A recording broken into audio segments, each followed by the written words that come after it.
Netcasts you love. From people you trust. This is Twit. Bandwidth for All About Android is provided by CacheFly at CacheFly.com. This episode of All About Android is brought to you by the Ring Video Doorbell. With Ring, you can see and talk to anyone at your door from anywhere in the world using your smartphone. It's like caller ID for your home.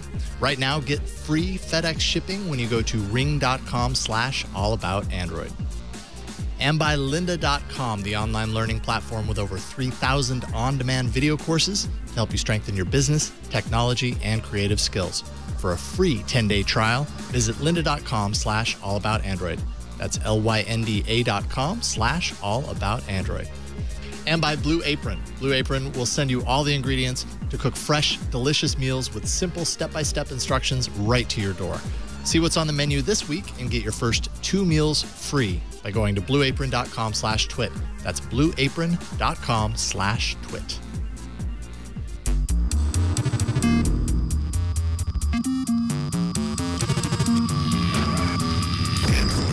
Hello and welcome to another episode of All About Android. This is episode 237, recorded on Tuesday, October 27th, 2015. We are your weekly source for the latest news, hardware, and apps for the Android faithful. I'm Jason Howell. I'm Ron Richards. And I'm Florence Ion. Yeah. Assemble Unite, Ron. It's good to have you back. Ooh, are we like the not Power Rangers, the Captain Planet, like when our powers combine? Possibly. I don't know what those powers are. Voltron. Voltron. Well, I think there's Captain a few. Planet There's a few in this genre. This is true. There's not just one combining robotic force It's true. thing. It's true. So it can be whatever. If whatever form we want to take. Androids. Yeah, exactly. Yeah. It's good to have you back. It's good to be back. It's good. The long, weary road. It's good to be back on the West Coast. So where people speak English that sounds normal. Well, I got used to it. In Ireland, okay. I got used to it. After a week in Ireland, I definitely normal got, to us, I got a little of used course. to I realize it. that's very Western-centric. Yeah, it's when you're someone who talks fast and you talk to other people who talks fast with an accent, you sync up at some point. Yeah. So excellent. It all works out. So we're thrilled to welcome back to the show, and man, it's been too long. Jerry Hildenbrand of AndroidCentral.com. How you doing, Jerry? Everyone? I'm doing great. How are you guys doing? Doing awesome. Jerry, it's so good to have you on today. It's good to be back. We have a lot of really cool stuff to talk about, namely hardware. Yes, the hardware train keeps a-rolling, so much so that I couldn't really find a whole lot of news outside of hardware, maybe a couple of apps. So lots of hardware this week, but that's okay because it's hardware season. We're going to be discussing, actually full-on reviews of the Nexus 6P. I know we talked about it last week. But, we've got some reviews to talk about here. The HTC One A9, which you have been playing around with for the past week, if not longer. Yes. ooh. We'll hear all about that. The YouTube Red announcement from last week. Which I can't wait to talk about. But, Yeah. So there we go. Also, podcasts and Google Play. I know. Getting together, hooking up. I literally did a double take. I saw that. Yeah. And a whole lot more. But instead of going into news, I don't know what you're going to do, Brian. Let's jump into hardware. I'm going to forget to turn on the audio for hardware. Well, that works. That's the way you do it. Whatever it takes. All right. So I go away for 2 weeks. I come back with the lead story. All right. So that's right. So this is how I welcome you back. Verizon got on the announcement bandwagon and announced the Motorola Droid Turbo 2, with a 5.4-inch shatterproof turbo shatter shield screen. It's a 5-layer screen tech guaranteed to not shatter within 4 years. Jason, I feel like they might have seen the show and might have designed this for you. Never forget. No. But anyway, so this device is a 5.4-inch quad HD display, 21-megapixel rear-facing camera, 5-megapixel front-facing, 32 and 64 gig memory, 48-hour battery, micro SD cards, swappable case covers with Moto Maker customizations, and if you're looking for Marshmallow, you're going to have to wait. It's running Lollipop. Aww. So, which I don't understand why you would. Anyway, but so it's going to be available on October 29th at Verizon with up to $300 trade-in value and cracked screens included. And if you don't want a contract on your trade-in, yeah. And if you don't want the contract, you can get it for $624. And that's not it. Also, they showed off the Motorola Droid Max 2 for $389, which is more of a mid-range device without the shatterproof screen and no Moto Maker customization, but still sports a very large battery that should let you do all your interneting on your phone at all times. Yeah. So, or at least for 48 hours. This is typically the phone that Verizon tries to push. Verizon tries to push on people when they come and trade in to get a new phone. Yeah. And it's right So- before the holidays. And Yeah. it's, yep. They're all about their Droid The Droid branded brand. devices. Droid. Yep. I like that price too. Yeah. On the Max 2. That's where you have to be if you want to try to sell, a mid-range, admittedly mid-range phone.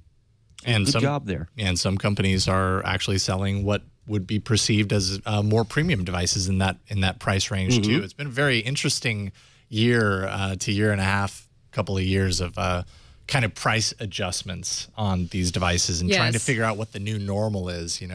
Not to mention, I feel like, and maybe this is totally because I've only started buying unsubsidized, but I feel like there's a whole lot more talk and emphasis placed on unsubsidized, paying full contract price versus paying for a subsidy. And I think that's a good thing because a couple of years ago, I don't feel like everybody was kind of talking about that and expecting that would be how they would purchase their device. I only used my subsidy this year because I had it. It was waiting. And I was like, fine, I'll use Like it. a carrot dangled in front of you. Yeah, exactly. You got to eat the carrot before it rots. So Jerry, it sounds like you like the price of the Droid Max 2. What do you think about the Droid Turbo 2 and its Turbo Shatter Shield screen? I'm hoping that I get to review that. Yeah. Because shatterproof. Yeah, I want to play with You that. should throw it out the car when you're driving like 50 Just to see miles an hour. what is Just- shatterproof. Yeah, and just be I like, would definitely review it and see what does it take to break it. yes. Because people want to know this. Yeah. If you need to actually hit it with a hammer to break it, that's great. We saw them drop it on bricks at the presentation. That looks really cool and something we've needed. Let's make these phones a little more durable. Yeah, people get really drunk and drop their phones on the ground. And when you're drunk, you don't realize your strength. And then your phone is shattered into a million little pieces. And you find it hilarious because you're drunk. Exactly. But also, you might not be drunk. I mean, like you were quite sober when it I happened. was to very you. sober when I yes. walked, Exactly. when I tried to walk in the doors of Twit. But I do think it's funny that morning. everywhere I read, it was shatterproof in quotes, as if it was just kind of like a nudge, I was like, like shatterproof. I think it's a claim that your instant reaction is to read that and be like, oh yeah, right. There's something that's going to shatter that screen. I did see a video. I wish I had put it in here. I think it was CNN or some news organization got one, and I mean they did what everybody that's reviewing this device is going to do. They really went to town on it, and the only thing that really made any sort of damage to the screen itself was a horse walking onto it. That's a onto lot of, the screen. there's a lot of That's PSI. awesome. And all that it didn't shatter the screen. It just dented it. Yeah. Oh, wow. Interesting. I never thought about that with their Didn't- horseshoes on and everything. Didn't a horse kill someone? I mean, yes, at Well, some point. No, I'm wasn't sure it in Catherine life the that Great? has Was it happened. Catherine the Great? Didn't the horse kick some ruler? Oh, and here they it is. died? Here it is. Here it is. Yeah. Yeah, steps Yeah. on it. And then Oh, they it's a pick it up and- Clydesdale. and No, there's just that's a Central Park horse. So a couple of dents in it. I mean, obviously, you don't want your phone looking like that necessarily, but any other phone, and that thing would be shattered beyond belief. And But you could still use that. Even Yeah. after a horse stomped on Totally. it, you could Yeah. still use it. and people That's will impressive. because phones are expensive. You would rather not replace your phone, especially if by not replacing it, you're not going to shove a million little glass particles into your fingers trying Oh, to I've continue seen that. to use it. I've seen Unless bloody so many people fingers. do. Yeah. Well, a bicycle's not going to do that. No. That's right. That's meant not to. So what I think was interesting by this story, less so about Verizon or Shatterproof, but I feel like for the past couple of weeks we've been kind of predicting the drain circling on Motorola. Well, yeah, that was that- kind of what I was wondering too. Yeah, like, and so is this kind of like a, oh wait, hold on, they're not dead yet. They've got Shatterproof. Is that enough? I think that's great that they're introducing this. They did say in some of the stuff that I read that they don't know what their plans are, but they guess that, at some point this is going to filter into some of their other devices and stuff. Launching with Lollipop and not Marshmallow. I mean, bet is you that that's the a kind of Verizon thing. Yeah, That's gotta I be bet a you it's a Verizon Verizon thing. thing. It's like, is that the Because kind they of thing put that makes all nerds that upset stuff on there. and not everybody Well, else? but it has the micro SD card, so like no Lollipop, but you get a micro SD card. Yeah. It's like the nerd bingo. What's going to upset them, and what Yeah. can we, what configuration can we do where Really it's is like nerd bingo. Yeah, exactly. So That's like the experience of buying a phone nowadays. Is totally you're playing bingo. You're playing nerd bingo. You're not going to be able to get all of them, but you just want to find one straight line of Someday features. we'll have a perfect 5. Do we feel like, Jerry, Motorola is kind of, I don't know, do they have a chance of kind of turning around the ship? Because there has been a kind of a sea change on their reputation, particularly in light of the Marshmallow announcement where they, are sorely leaving out some pretty current hardware on an update to Marshmallow. Think this helps kind of change that? Yeah, this helps, and this will help a few of the more vocal people that are worried about it. I mean, I'm very disappointed because we had such high expectations from Motorola, which I think is the biggest part of it. We put them up on a sort of a pedestal as, look how this company updates phones and takes care of their customers. And then they let us down this one time. I am confident that somebody at Motorola realizes what a mistake that was to the very vocal enthusiast community. Mm-hmm. Yeah, I suppose we'll see if that actually makes any sort of lasting change. Who knows? They're a different company. Yeah, they're a different company with different people that they're reporting to and all that. So who knows what the force is on the inside. And despite it not having Marshmallow, it's going to get it. It's just that, I mean, it would be nice for it to launch with it. You can't make that assumption, though, because the Moto E is a 2015 device, and it's not getting Marshmallow as far as we know. And Motorola has said absolutely nothing about it, even though so many people have... I touched a nerve in Mr. Howell here. It's just like, you're like, you went up, Well, no, but I mean, seriously, like, would you expect that any major OEM like Motorola that has such goodwill behind its name would release a device in 2015 and then not update it to the next version of the OS that releases later that same year? Like, no, I never would have guessed that, but they're doing it. Yeah. And that kind of sucks.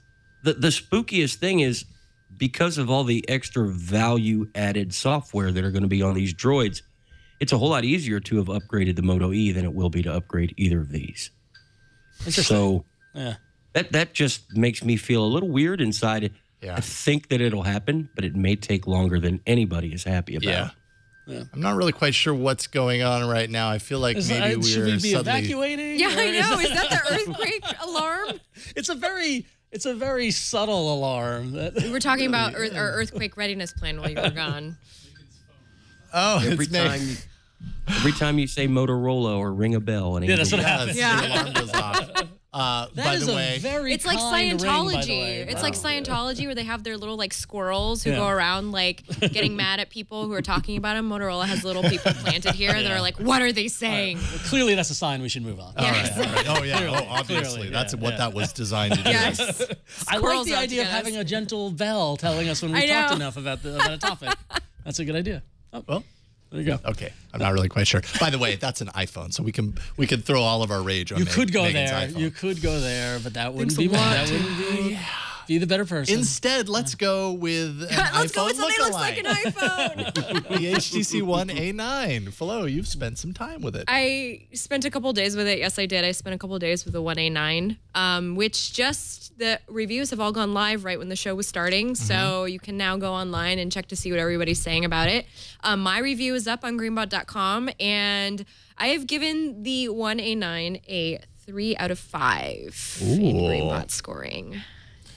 So middle of the road. Middle of the road. Not a whole. Not. Way to take a position, Flo.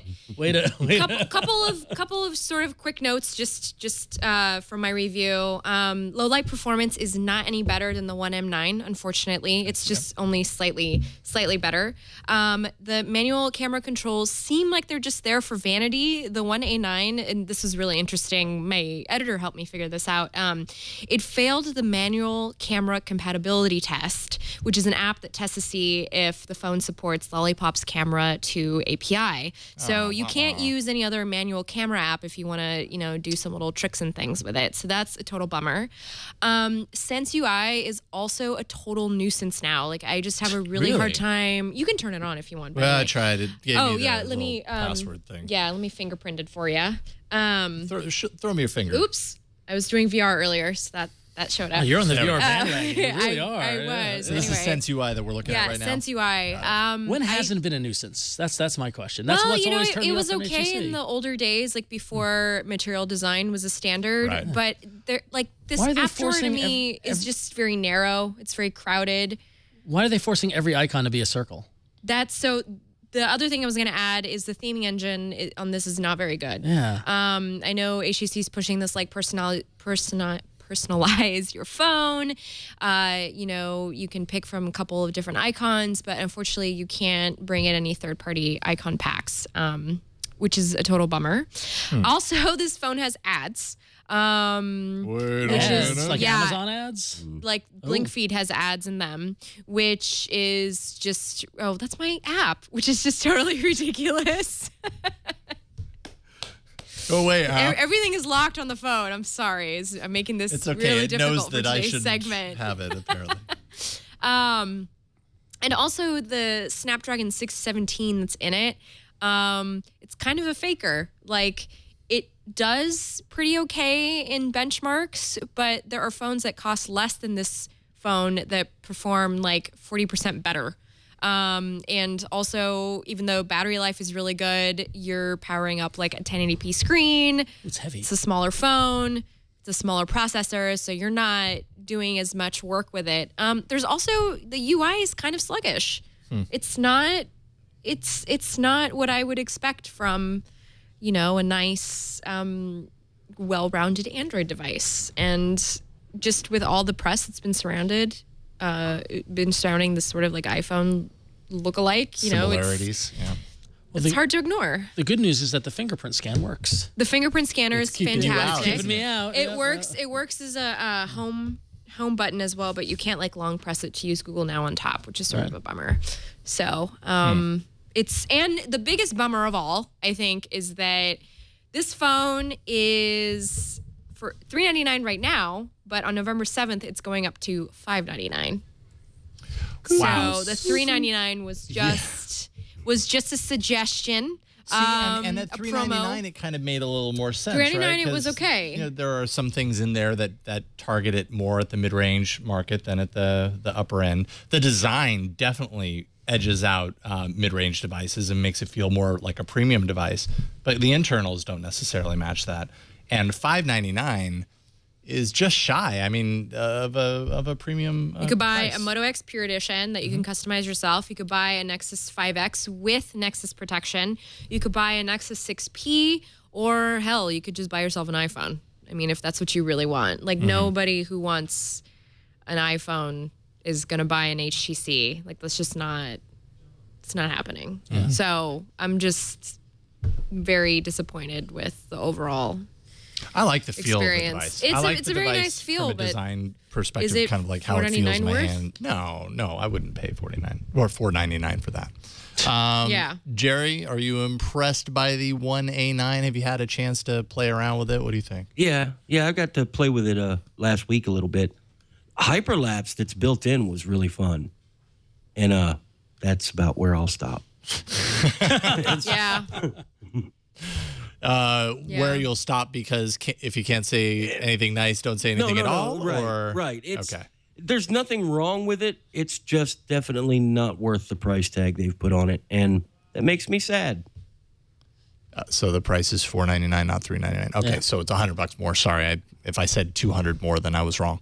Apparently, I'm not good at math. Okay, so the HTC One A9, so. I think I saw an R's review that said that they liked it possibly a little bit more than you, but yeah, I don't see it knocking anybody's socks off. I just really wasn't impressed with it, and I just think HTC could do a lot better than this. They have a business that they're trying to get out of the hole right now, and this is just not the device that's going to do that for them. And it's frustrating because they were one of like the first manufacturers to support Android. We've been with them for so many generations, and they're floundering. And then they also have all this weird press surrounded around like, Apple copied us. That's completely the wrong focus. We need to be focusing on making good products that are going to sell well, you know. And I think part of it is that they are desperately trying to create an identity for themselves, and they're just going the wrong. They're just making the wrong calls. You know, like imagine like there's so many things they could do with either price or features or like the nerd bingo that we talked about. Like imagine if they like listened to what everyone wants and made that phone stock Android. You know what I mean? But like there's somebody there saying we have to put the HTC imprint on it, and that's what's that's what's causing it. So, Yeah. So, poor HTC. Well, then how about we talk about a phone that apparently is checking all the boxes? Most of the reviews that I've seen on the Nexus 6P are saying things like, "Oh, I don't know, this is the way Android phones should be." I believe is what that's my headline. This reviewer named Florence Ion wrote. Jerry, you were extremely positive about the Nexus 6P. So let's hear what you guys have to say about this. I'm actually still working on my review. I'm going to be recording a review on Thursday for this week's Before You Buy. I'm loving it. Jerry, why don't you go first and tell us your thoughts? Well, my biggest takeaway from this is this phone does everything as advertised. All this stuff that Google's shown us, this is what's in Marshmallow, and it'll doze so you save your battery. And, you know, all this stuff that they have, this phone does everything it's supposed to do. It does it right. It does it all the time. And I never had a time when I looked at it and said, man, I wish this was better. And to me, that's what really opened my eyes. If you review phones for a living, you always have something that you wish was better with the phone you have in your hand. Everything that this phone is supposed to do, it just does very, very well. And that impressed me. I wish it had wireless charging. Then I would call it a 10 of 10. And I'm not a person who, you know, you have to earn that 10. Yeah. Well, it's funny. It's like the dream of the Nexus phone that every time they announce a new one, we hope that this is going to be the one that ticks all the boxes. This is close, and, except for I agree with Jerry. The wireless charging was a total bummer. But is wireless charging a luxury or a requirement? But I mean, don't get me wrong, got it's text cool. messages about it from my friends that were like, "This phone doesn't have wireless charging. What is this, flips table?" But I feel like wireless charging is to phones as heated seats are to cars. Dude, once you have heated seats. Yes, I know. No, once you have heated seats, you cannot go back. I'm sorry. I do not know life without heated seats. So okay. All right. When you're having a bad day and you can just sit in your car for a little bit after you turn it off and turn on the seats.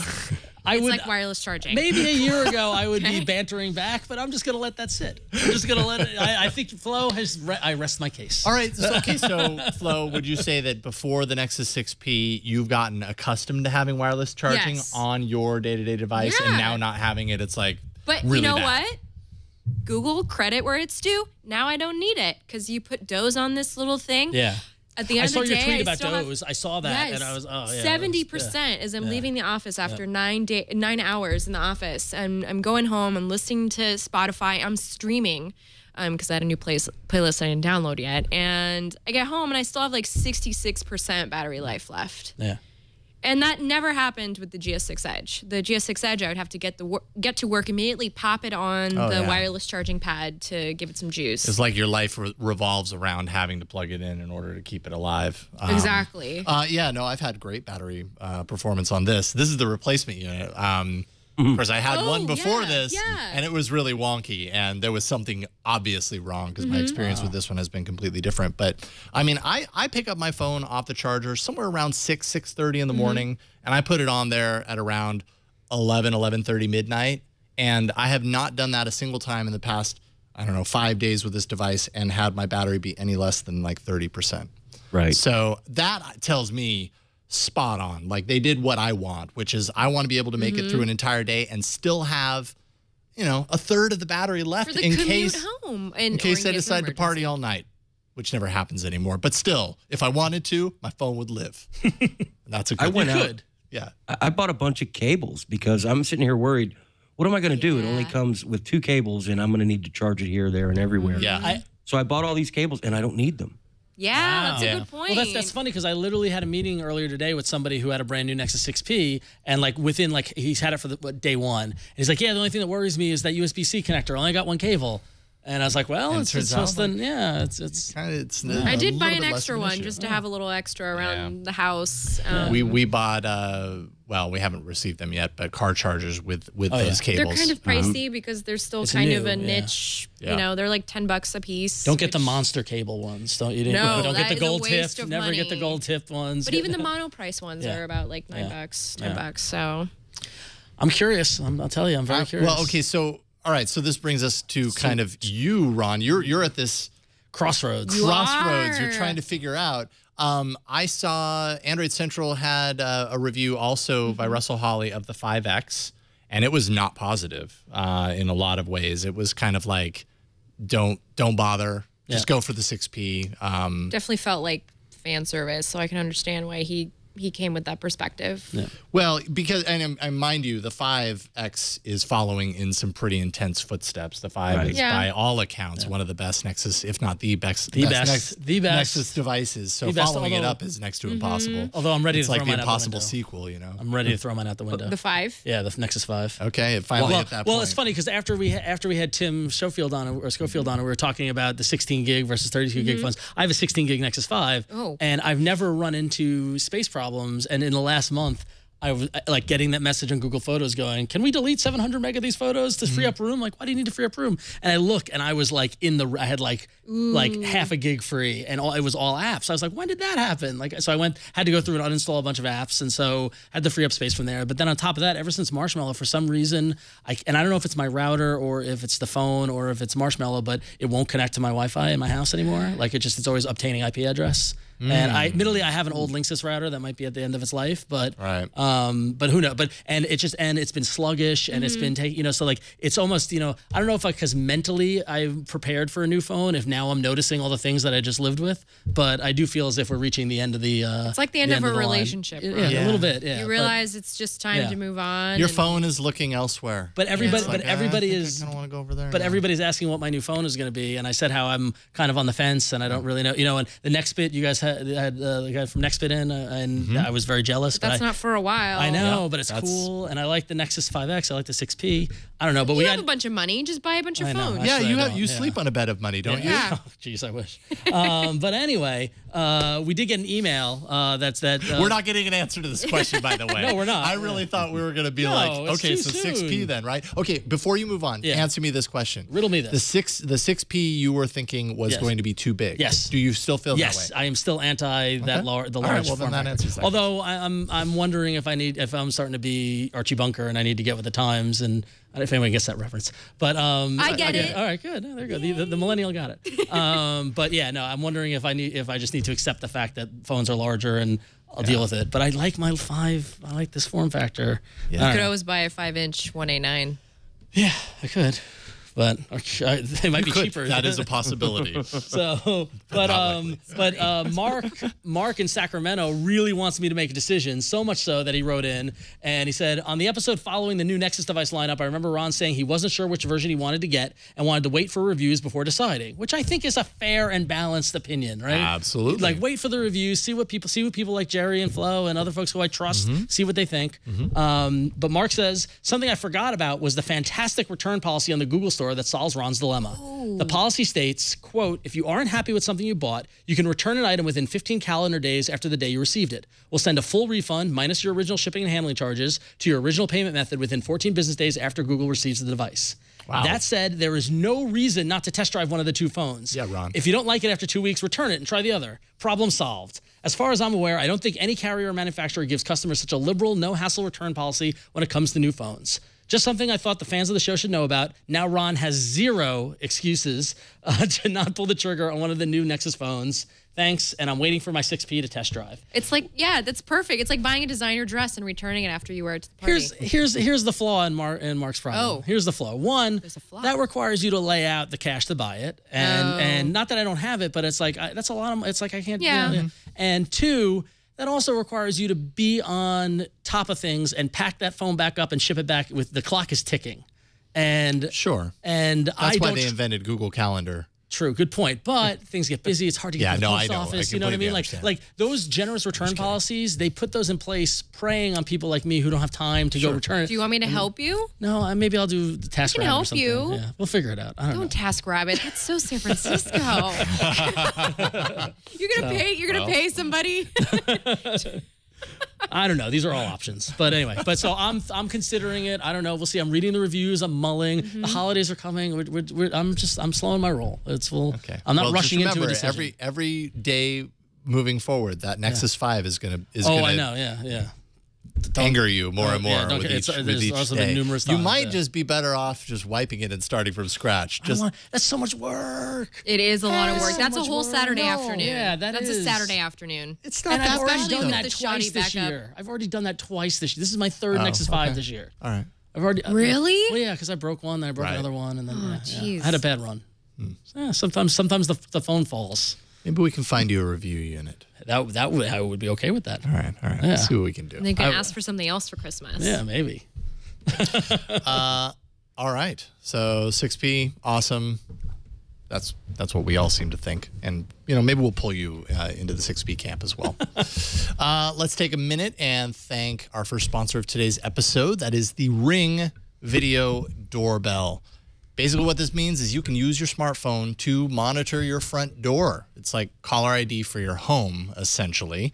You install this video doorbell right there. That's a little camera up there and a button below.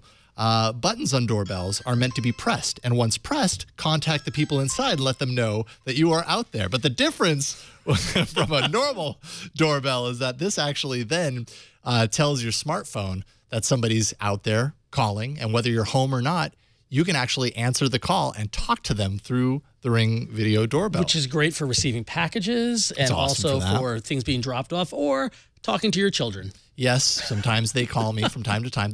Those calls have waned. I love that, by the way, as an example of a use case that the people who created it didn't intend for. Probably didn't, that's fascinating. I really want to do something around Halloween with it too, because we're going to be trick-or-treating. I would love to kind of figure out some way to scare the kids that I don't know how scary a Ring Video Doorbell audio call is going to be, but I would love to figure something out. Anyways, the wheels are turning. But it's super cool. Old man Howell and his scary doorbell. I'm not going there next year. Whatever you do, don't press this button. Maybe I'll just say boo, and that'll be it. It'd be better if there was a video screen. Anyway, Maybe a future iteration will have video. All about Halloween coming back. But 95% of home break-ins happen during the day. Burglars usually start by ringing the doorbell, and to see if anyone's there before going in. So this is kind of a way to kind of thwart that, among many other use cases, like you said, dropping off deliveries, just kind of seeing who's there. All that sort of stuff. It's been a really great addition to our home. And installation's super easy. Takes literally just a couple of minutes, probably like 15, 20 minutes, I'd say, is what it took me. Comes with everything you need inside the kit. There's a drill bit, a level. It has a proprietary screw that is how this fastens in. That's what prevents anyone from coming with like a Phillips head and just taking it off and taking it and, hey, I've got a Ring Video Doorbell. It's all proprietary, so they can't get into it.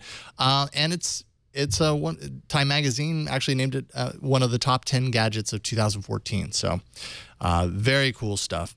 Prevent burglaries before they happen. Go to ring.com/allaboutandroid.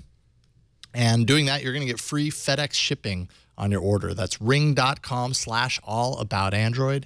And with Ring, you're always home, even when you're not. But it's great. You should check it out, Ring Video Doorbell. It's ring.com/allaboutandroid. We thank Ring for their support. Okay, we don't need to roll a bumper because we're still talking hardware. Keep rolling hardware. Let's do it. Yes.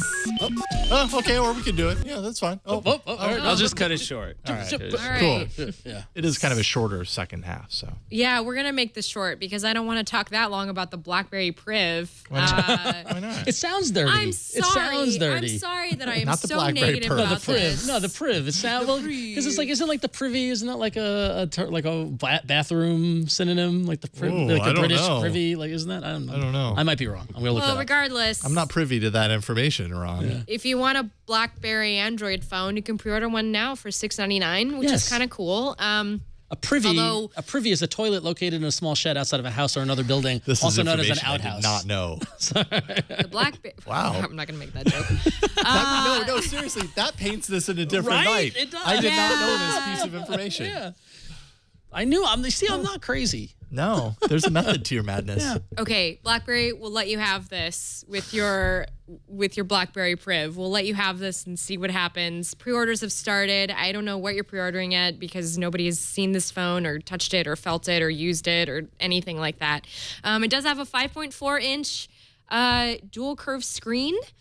And slides out a little keyboard, as you can see in the photo there. It's also got an 18-megapixel rear-facing camera and a security feature, Natch, designed to warn users when their privacy could be at risk, which makes sense because that's BlackBerry's whole campaign. But I don't know, $700 for a BlackBerry phone that no one's touched and felt and used.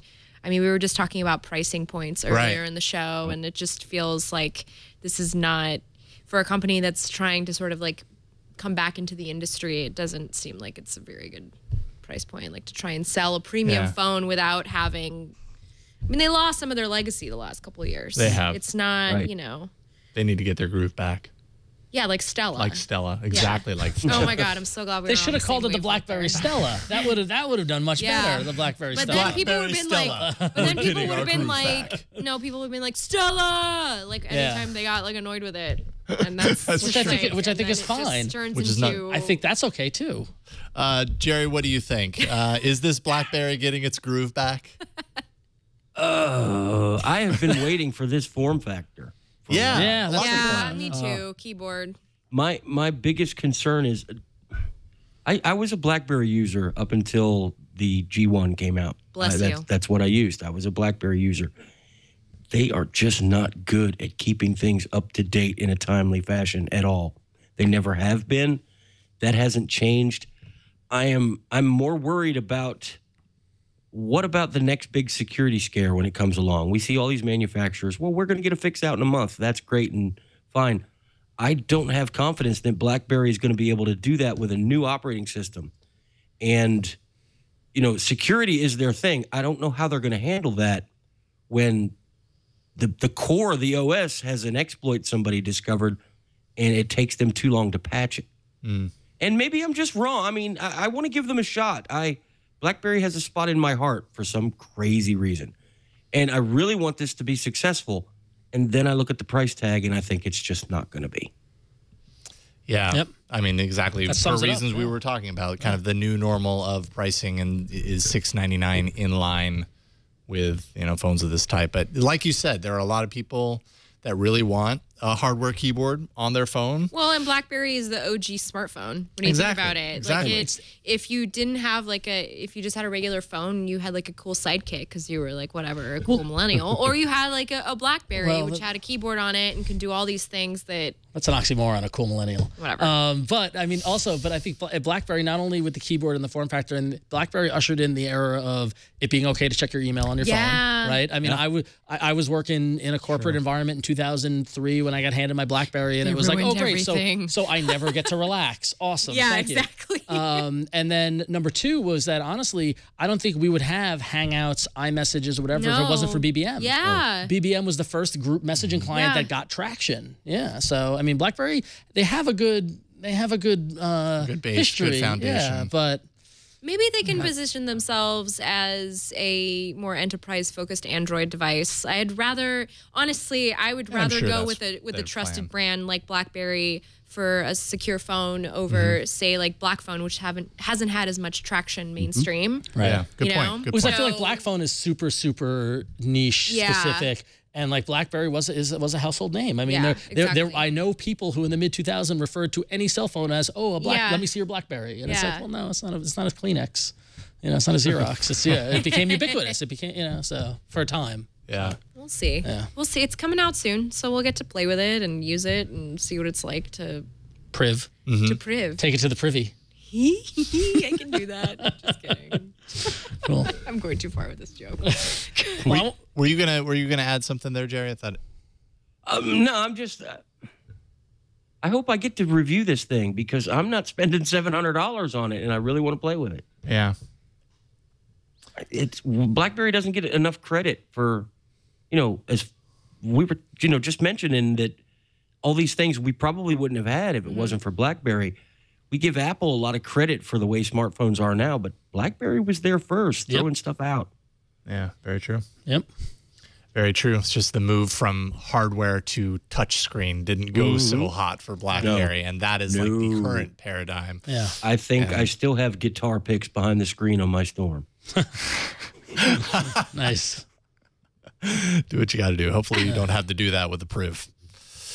Let's see here. How about modular phones? So we've talked a lot about, Google's Project Aura, and who knows when we're going to see that. I think we're supposed to see that. We were supposed to see that this year, but But they pushed it. They pushed had it to next year. They had that and- tweet, or the sad Yeah. tweet, the sad trombone tweet, where they're like, "Yeah, sorry," and also not Puerto Rico. It turns out modular phones are hard. I know, and I booked my flight to Puerto Rico. I was man, you already. were there. I was there to get. Oh my God. No, I didn't. No, we have to. Anyway, No. I want to go to Puerto Rico now. No, it's not. It's not going to All that happen. Android happen. retreat. It's not going to happen now. They said it's not going to happen in We Puerto should Rico. just go But we anyway. should go anyway. We should get I think that's Aura the and point. then go to Puerto Rico and so Yeah. There we go. Yeah. We can have But our own Aura and Puerto Rico thing. I love the idea of modular phones. Yeah. I love it. Well, this is the Fairphone 2 is another kind of player in this space. €525, supposed to release in December. It looks like Lil Bits. Yeah, yes, exactly. I mean, they're They do, don't they? You're right.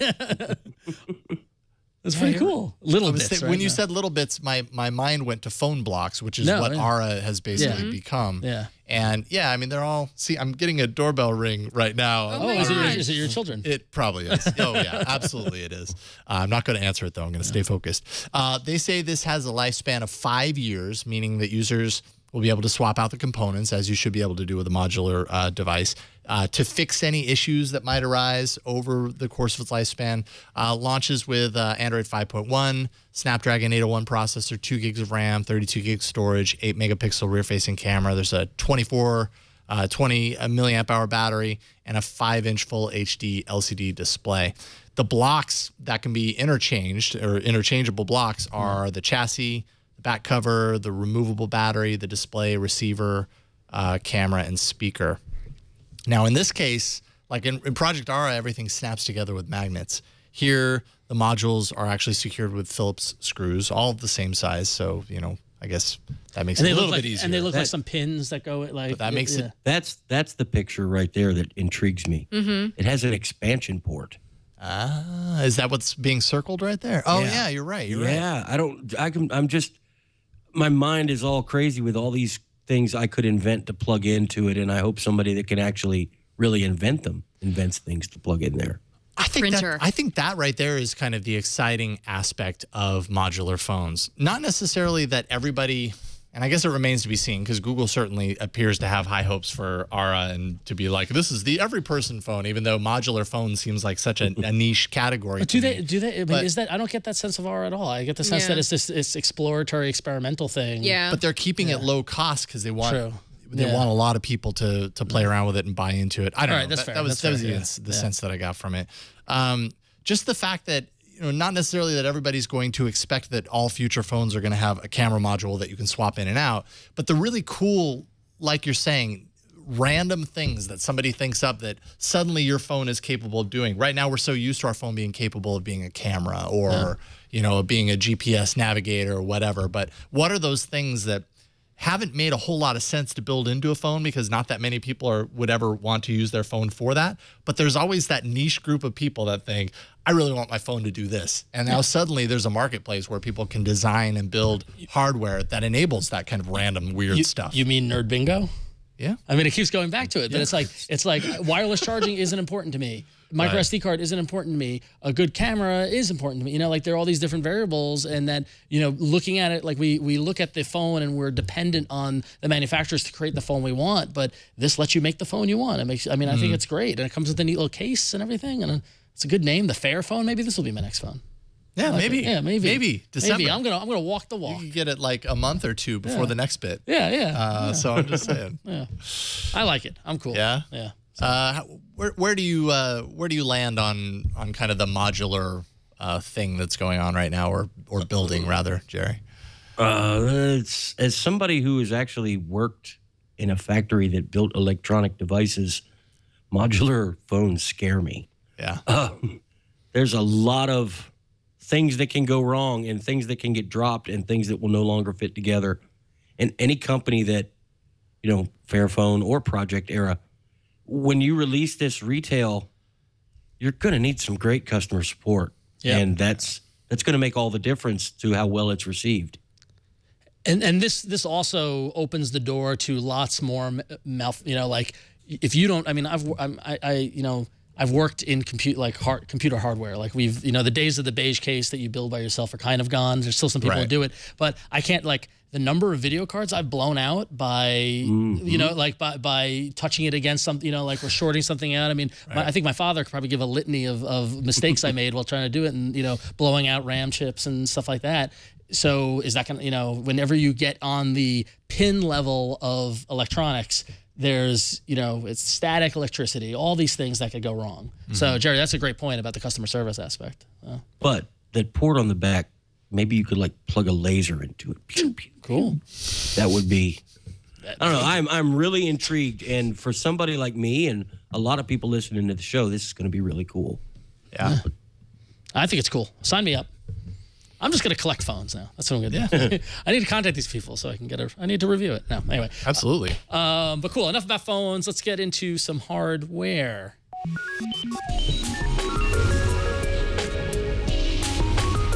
Look at it. Look at it. There you go. All right. So I got a little hardware 1-2 punch with Android Wear. First up, Fossil. The watchmakers. They unveiled their Q wearable devices, and one of them is an Android Wear watch. The Fossil Q Founder costs $275, and it's going to be out in time for the holidays. So for that friend or relative who's a big Fossil watch fan, you can get them on board with Android Wear. And like the Tag watch, it will have an Intel CPU as opposed to the somewhat standard Qualcomm Snapdragon. So getting a little bit of personality on the innards of the Q. It's a nice pretty looking neat watch. Yeah. So just another watch to add to the starting to kind of all look the same. Yeah. I'm curious. We haven't seen the holiday gift guides are going to start coming out. I'm curious to see what role wearables play this holidays. Is that the hot gift? Is that the is it the Tickle Me Elmo? I don't think it is. What is it? VR? What is it going to be? I don't know. Good question. Do you think if only we had some people who wrote about electronics to tell us? I know. Has this been a defining year for wearables, or has this been a come to earth year for wearables? Oh, good question. Well, I never heard that before. Come to earth. Has it fallen? You're flying has it come so back high. down? Yeah. Have we now kind of come back down and be like, okay, this is actually how wearables are versus a year ago when people were so optimistic? I think we have a lot of choice, but I still don't think it's a mainstream thing. Well, take that back, because the Apple Watch, I see it more and more now on public transportation, especially around here. Well, people wearing them. Yeah, I know this is the Bay bubble. Area, The blah, bubble. blah, blah. But I'm just thinking, if, the Apple Watch keeps a couple generations, then we'll have more than just Apple Watches around, and maybe build a little bit more. Yeah, because we don't have any numbers on awareness. Android Wear devices and how much they're selling. Yep. Well, who knows? Jerry, what do you think? Do you think this is have we reached peak wearables, or is it going peak wear? Yeah. I've yet to meet anybody who says a wearable, especially a watch, is something that they need. Yeah. Yeah. A lot of people like it, and I'm one of those people. I like. I switch off between a Pebble Steel or the new Pebble Time Steel, and the new watch from Huawei, and I like it, and I find them useful, but they don't do anything I need just yet, and until they fill a need, I think they're just going to remain a niche product. Yeah. I don't disagree.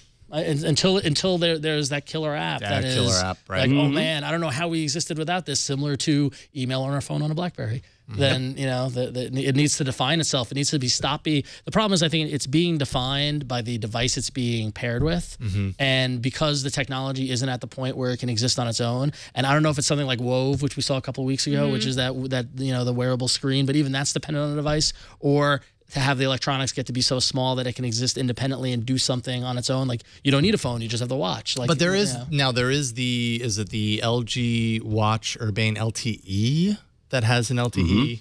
Yeah. So there are some of those wearables that can operate on their own, but even then, it's kind of but okay. So picture this. Let's blue sky a little. Imagine that you have a phone that is a watch that has an LTE and it works with good battery life and can make calls, and then there's a little thing that goes around your ear and similar to the Google Glass Jawbone kind of thing, where it picks up where you can hear it and also talk at it, and that's your communication device. Is that something that people then flock to? So Star Trek-y. Right, it is. But isn't the goal of our existence to get to Star Trek? That's how I'm living. Well, Samsung has had the Gear S. They're on the second version, which is pretty much standalone. And while a lot of enthusiasts really, really like it, most of the average consumers, and I hate to say average, but a lot of people are average. Yeah. It's too complicated. It can do all this stuff, but the interface is so small. Trying to make it do any of that stuff is just too much of a pain. And forget it. They don't want to fool with it. Agreed. Yeah, Agreed. it's like using a Tamagotchi. Those things are so small. And they just had 2 buttons. That's all they did. They just cried and, Yeah, no, ate. that's all they did. seriously. Yeah, That's what it's like using an Android Wear watch. It's like, Yeah. okay. Do I have to feed it? Feed it. Feed Now, it. once got we can 4 go apps on here that are forward- useful. Once we can go forward into the future to where it's not a wearable device that we operate on the screen, but rather it projects a hologram, Like Star that we Star interact Wars, with. like the little But, Then but I maybe don't the want wearable could y'all be- seeing what I'm doing on a hologram. No, it's a hologram that only you can see. Right, it's only on a frequency that you can. It's tuned to your. Yeah. You have implants that. All right. Yeah. I'd rather have an implant in my ear Yeah. than having a hologram that people could see. All right. Well, we got one more little Android Wear related news, and this is kind of neat. Apparently, Google is working on a way to determine whether you're a driver or a passenger in a car based on your Android Wear device, and it's detecting patterns and movement that drivers exhibit versus a passenger. And if you think about this, that's totally true. If you're wearing the Android Wear device and you're steering, your hands are up on the steering wheel and you're getting some motion, whatever. And if you're a passenger, more than likely they're at your sides or in your lap, kind of maybe still for a long period of time, And so that's kind of neat. And if they can then detect this and then adjust the behavior of your devices based off that detection, that's pretty cool. Yeah. So kind of would potentially solve an issue that seems to come up time and time again about this kind of thing. My issue is maps. Having maps on my wrist while I also have maps on my phone. Because I have a little cradle for my phone because I don't have a fancy dash system. So that's where I put the map so I can see it. Yeah, me too. But then it's also on my wrist. And so it's like... I don't think you should be using the maps on the wrist. That's my Yeah, but gut. I don't... maybe I'm just silly and I don't know Like how to... navigation Yeah, I comes don't know through how to to your make wrist. it be like, go away. I don't need you on my wrist. Yeah. Like, Yeah. But I think that's a motion that they would still detect as well because it's where using the accelerometer, knowing where your hands are. Like if you're driving, you're getting that, you're doing this. But if I'm sitting with you in the car, I'm sitting like this, and I might go like that, but I'm going to bring it back down. Like it. So I don't know. I could see the science of this. So cool stuff. I'm just glad they're working on it. Yeah, because exactly. I have a very big problem with the idea of people using Google Glass or a watch or even fiddling with the new Android Auto units while they're driving. right? I just don't want that to happen. Yeah. The Android Auto units are like... They're still a little... And have you noticed more and more auto head units are coming out? Like I feel like when reviewing apps for the Arena, I was like, oh, there's another auto thing. Like there's like there's movement there. So. There is, but it's still like paying attention to the road and having stuff going on the screen in front of you. It's not good. Is just not like even though Google worked with whatever National Highway, et cetera, like it's just not. Well, I just want my watch to be able to use this that Google's working on to know if I'm driving, and then not let me fool with the radio because hey, Google knows I'm driving. Don't let me fool with the head unit, or don't let me text on my phone. Yep. I want them to take it that far.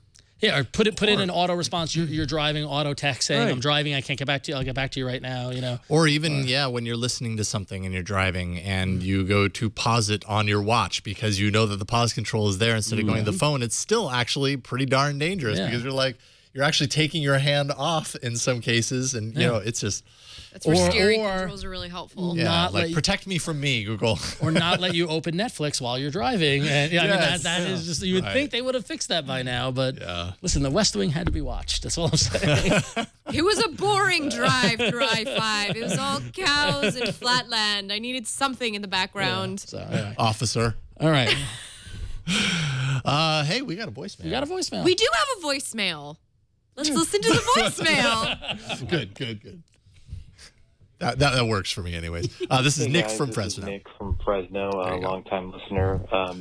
Just wanted to get your thoughts. Actually, I'm in the market for an Android phone. I've been looking because of my price range of $299 at the ZenFone 2. That's old art. I had heard that they were moving from Intel back to a Qualcomm chip and wondered if it was still a good value at that range or if you had any other suggestions in that price range.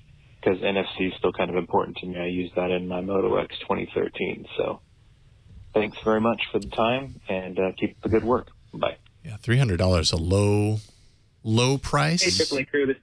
Oh, yeah. Welcome to SoundCloud. Could have been worse. Autoplay the next thing, please. Is exactly what I wanted. Yeah, $300 is definitely a low price. But so what is the ZenFone 2? Is that coming in right around $300? I know, Jerry, you compared the ZenFone 2 to the Moto G.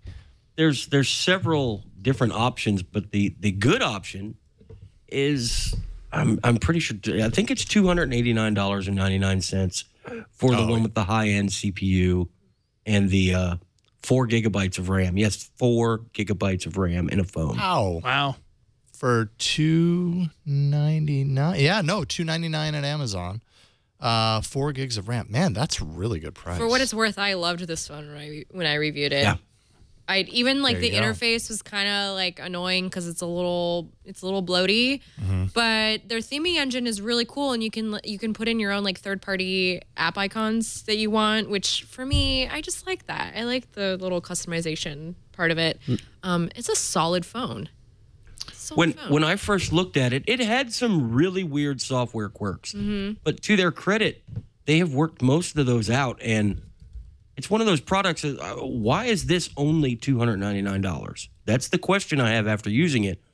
Why didn't they charge $450 like everyone else? They put a bunch of apps on it that cut the price a little bit. Because it does have like a bunch of apps on it that you kind of can't ban.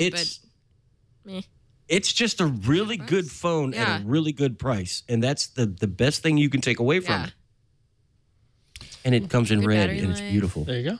Yeah, I'm looking to see if it will, if they have said whether this phone will get Marshmallow or not yet. I mean, off the record, they have told me that they're doing everything they can to get Marshmallow out to that phone. I mean, it makes sense that they would. Yeah.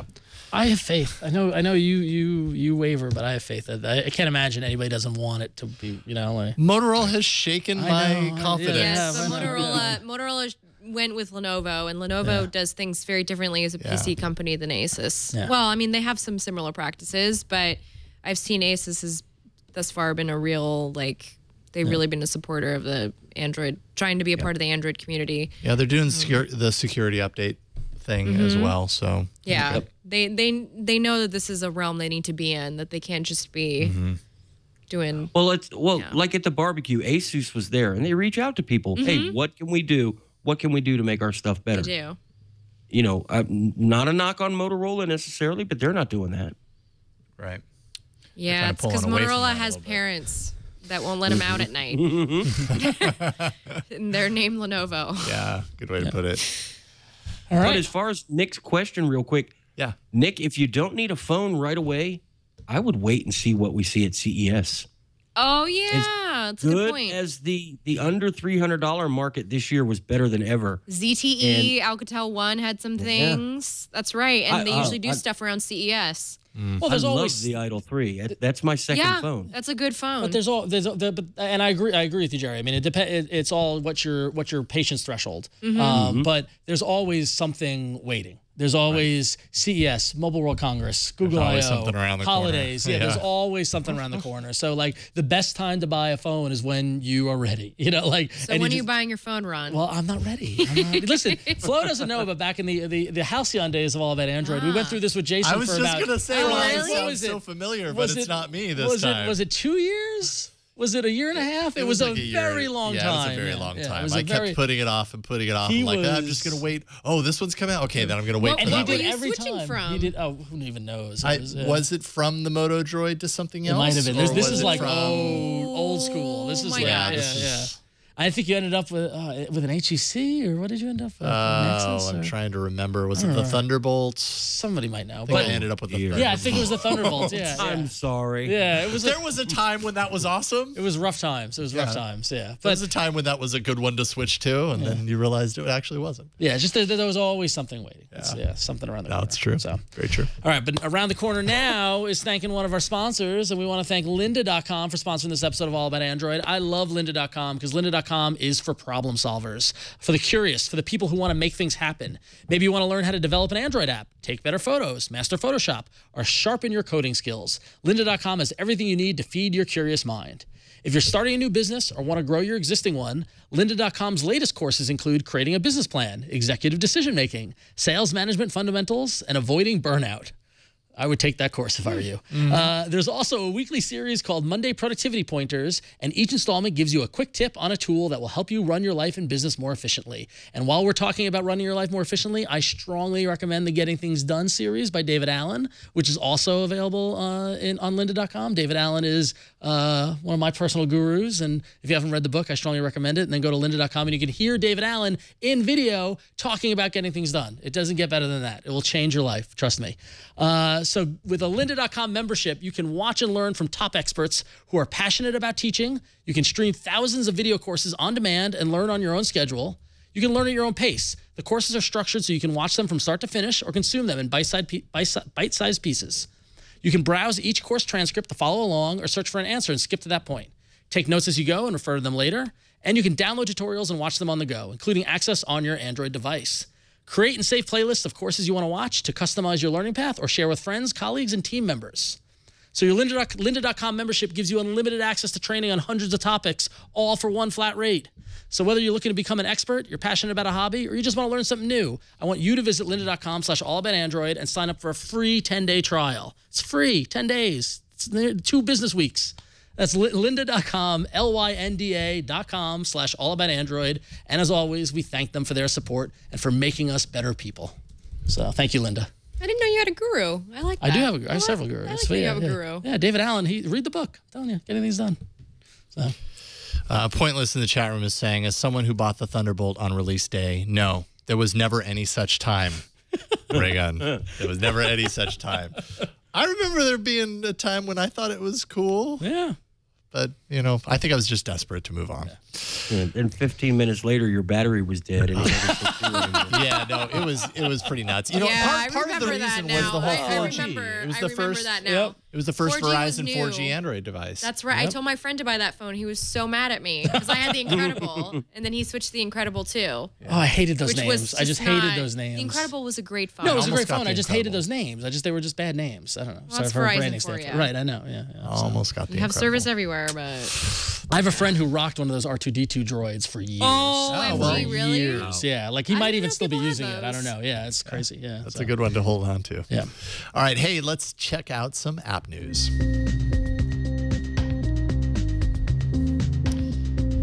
Turns out we got a couple of some stuff happened. Notable things happening in the app world. First of all, Play Music is finally getting podcast support. Wow. You can see right up there, Twit is featured in the very first block. Very good. This is good. Podcasters can upload their shows to the site right now. You can do it in preparation of the official launch that will happen approximately in the coming months. Please, the Blaze, put your podcast on this. I'm going to tweet you guys after the show. This is going to be a land rush. I love you so much. This scares me. You know why this scares me? Why? Because I love Pocket Casts. Yeah, so do I. And I was podcasting back in the day when Apple was not involved in podcasts, and there were these great services like Odeo and Podnova and all these great stuff, and then Apple supported podcasts, and all those services went away. And now I get that this is 10 years later and it's different and we want choice and things like that. But and you know, over in Apple, like they've got a podcast app on iOS that actually is very good. So now Overcast exists. Now it's good. And Pocket Cast is on iOS. No, it's still not good. As a podcaster, I can tell you I've got issues with the podcast app. But you know, so there's Overcast, Pocket Cast is also on iOS, and I could still use Pocket Cast on Android, but I'm doing all my music in Google Play. Why wouldn't I just do my podcast there? You know, like it becomes that one. Well, don't give Google too much credit. They used to do an app called Listen. That's true. That's a good point. Oh God, I forgot about that one. That is a good point. Yeah. See, I use Podkicker Pro, which is a total like bare bones podcast app, but it's my fave. It's super bare bones. Bare bones. Yeah, I'm very curious to see sometime in the coming months when this launches. Let's see here. It only includes audio, confirmed. Actually, Patrick De La Hante here at Twit just confirmed that. It's only audios at the moment. I wonder and hope You know, I would imagine at some point that would open up to video, but honestly, we have no idea. We should be the first. What's that? We should be the first video. Yeah, we should. Just like Play Music has this Songza integration in it. If you're a Play Music subscriber, it's kind of like contextual suggestions based on time of day, you know, mood, all this kind of stuff around music.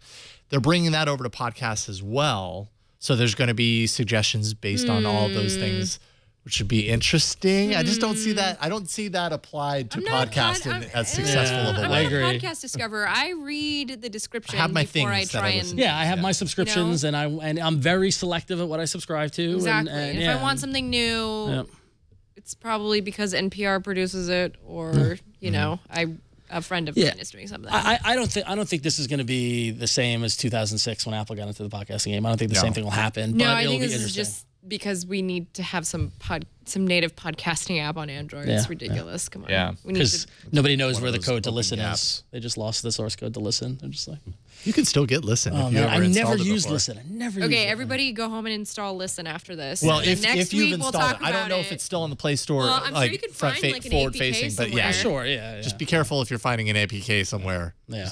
Just that. Oh, yeah, scary things. Yes. Don't go into dark corners of the internet to find an APK for Listen. It's not worth may or it. may not Okay, have done that I'm once, telling you and right I may now. or may not have. Do you think? I mean, this has to be good news for podcasters, right, Jerry? This is opening up podcasters to a completely new kind of sea of newbies, basically. My only question is, why is this U.S. only? Because I doubt there's any real monetization going on other than the ads everybody plays in their podcast. So I don't see why this had to be, you know, not even Canada. Podcasts have It's no just- boundaries. Right. That's something Google needs to work on all around. Just but in general. a lot of times I understand, you know, it's money, it's governments, it's rules and regulations.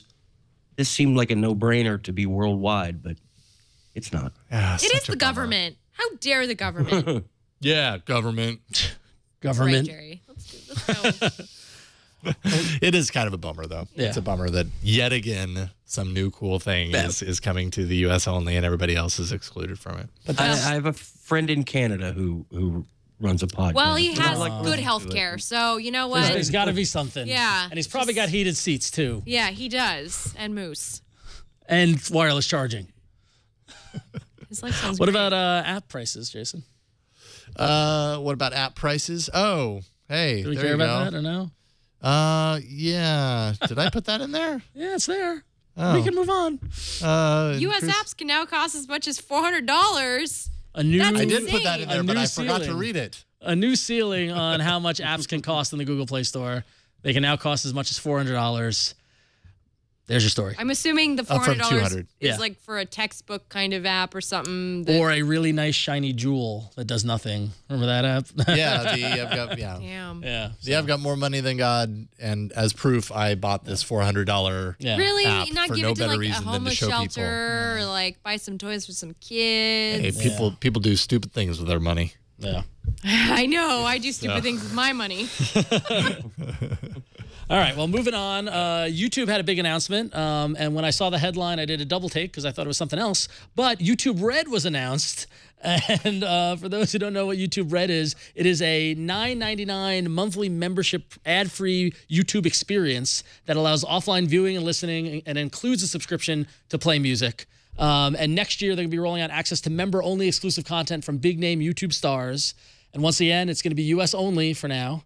But this is a big move by YouTube. A lot of people see this as in reaction to some of the movement that's been going on in the YouTube star space and the online video space of people kind of building their own things and putting stuff out there and very for people who create content is very controversial. And I thought YouTube Red would mean something completely different. But I'll go back to that joke. Nudge, nudge, wink, wink.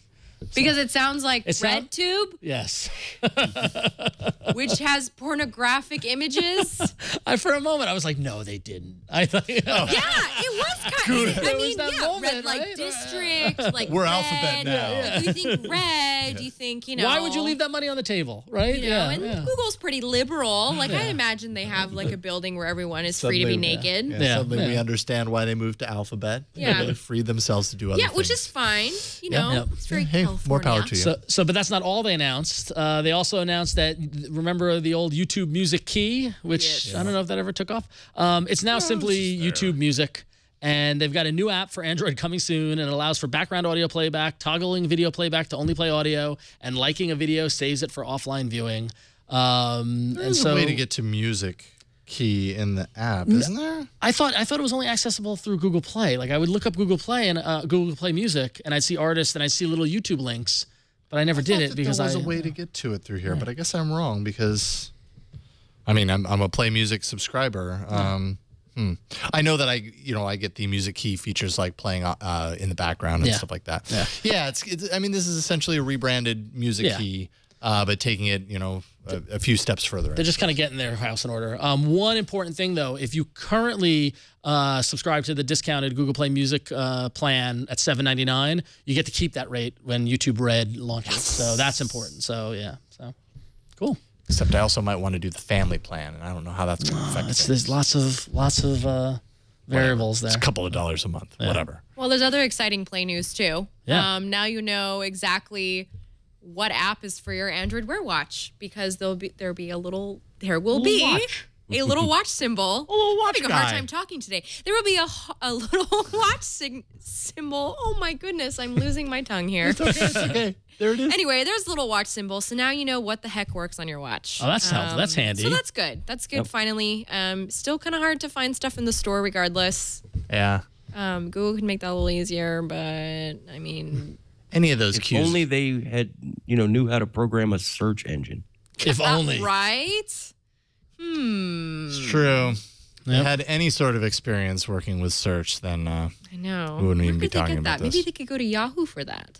Possibly. Yeah. Yahoo's Bing. a big deal. Yeah. It's got to be Bing. Ask.com. Ask They're just in Jeeves. Oakland. They're still around.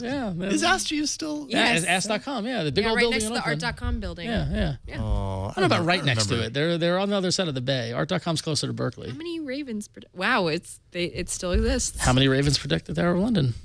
Ask.com still exists? ? Let's see what Ask gotta have says. An Easter egg in there. They just go to their website. See? No, they don't. It's like, well, you used to be able to ask Jeeves what his sexual orientation was. Oh, really? Yes. Jeeves has now become like the Jeeves of old is the Google Now of now and the Siri of now and all that kind of stuff. No, honestly, if you think about it, yes, you are correct. The Ask Jeeves paradigm was decades ahead of its time. It totally was. Because if you go back and look at your searches, now I'm going, what happens when you do this? Like, I'm asking natural language, and that's how I'm searching, as opposed to sort of like keyword syntax thing. P out of Good job, Ash right, Jeeves. exactly. You deserve a little more credit than you got. There you go. You deserve to still exist. Yeah, there you go. Ask.com. Yeah. Okay, hey, let's we never get these, but we got a video mail from a friend of the show that I actually met for the first time at Google I/O. Take it away, Ant.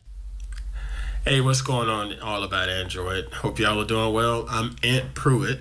I wanted to make a video. Why? Because Jason said no one ever makes video comments anymore for the show. Awesome. Well, here's your video, Jason. Hope y'all are doing well, man. I'm here in Hurst, Texas for the big Android barbecue. And there's a problem. You are not here. Come on, all about Android. We need you guys here. If you can't get here on Thursday, see if Leo sends you guys out for Friday and the big party Friday night. That didn't happen. Like to see you guys again, man. It was nice meeting you over at Google I/O this past spring or summer. Yeah, I guess that was summer. June, right? Anyway, come on out and hang out with us, man. I'm here hanging with my man Aaron Caston from IDEA and his whole staff. Some great people, and it's a lot of fun. Dr. Joe is here too with Kiddo EMR. So come check us out. We'll see you next time. Peace. I think we've kind of decided. I think we were talking about this in pre-show. Yeah, we talked. We wanted to be there. We absolutely were there in spirit. I mean, I happened to be in Ireland and you were here, but we're gonna make it work next year. Hypothetically, maybe we're gonna do our best because there's gonna make also it work. something Wait, going on. has it been announced? It has not been on the website. There's no date for 2016, all right, but so there might be a conflict over there, but over here we'll do our best. So it's okay. You only get married once. It's okay. Little thing involving Like getting a married. honeymoon at Yeah. BBQ. Hey, I'm sure. I can think of worse honeymoons. I can think of better honeymoons too. Jerry, you were at the big Android barbecue. Yes, sir. How many years is this? Like your second, third year? This is actually my first year at the okay. barbecue proper. I've been to some of the other satellite events, Yeah. but I never could A wrangle the barbecue calendar virgin, around. if you will. And it's you all should have went. I know. I know. I know you know it now, but it's 3 days of Android fun with really fun people in the most relaxed atmosphere you can think of. That sounds That's awesome. I was watching some of the videos from it just to kind of like get up on. Sometimes I like to watch the developer videos because you kind of like learn new things, especially with Marshmallow. I'm still learning things. And they were just like so well done. I mean, it didn't feel like it didn't feel like an IOE kind of environment. It just felt more relaxed and easier for somebody who's non-developer like me to understand some of the panels. And I was like, man, I could have been there with a beer and some ribs in my mouth while Sounds like good. learning about how DOS works. Yep. The best part is after the speaker was finished, you just walk up to him and sit down and ask him the questions you may have. While eating awesome. ribs, I assume. While eating, right. And there was adult-sized big wheels to race around. What? Wow. Yeah. Google I/O doesn't have that. That's some of that Austin flavor there. Yeah. Was there a swimming hole? I imagine there's like a swimming hole. And there's just, like, Swimming hole. The swimming apostrophe. hole. Yeah. The whole thing was a swimming hole because of the edge of that hurricane. Oh, right. that's Yeah, right. yeah. But this is, if you're an Android fan of any type and you can make your way to the annual barbecue, it's something you should go to. I mean, All right, it's cool. not an I know it's on the expensive ticket. radar. I mean, I think pairing barbecue with any event is a good move. You know, so I went to a wedding about a month ago, and the food was barbecue, and it was great. I mean, like that. There's an idea for you. We should have a Google I/O barbecue. That's a good idea. I can Android show, That's a Google great I/O idea. barbecue. This is what we'll do. No, this is what we'll do because you guys will be in Google I/O and I won't have a pass. I'll just set up a barbecue on Mission Street. That's perfect. And we'll have the All About Android barbecue.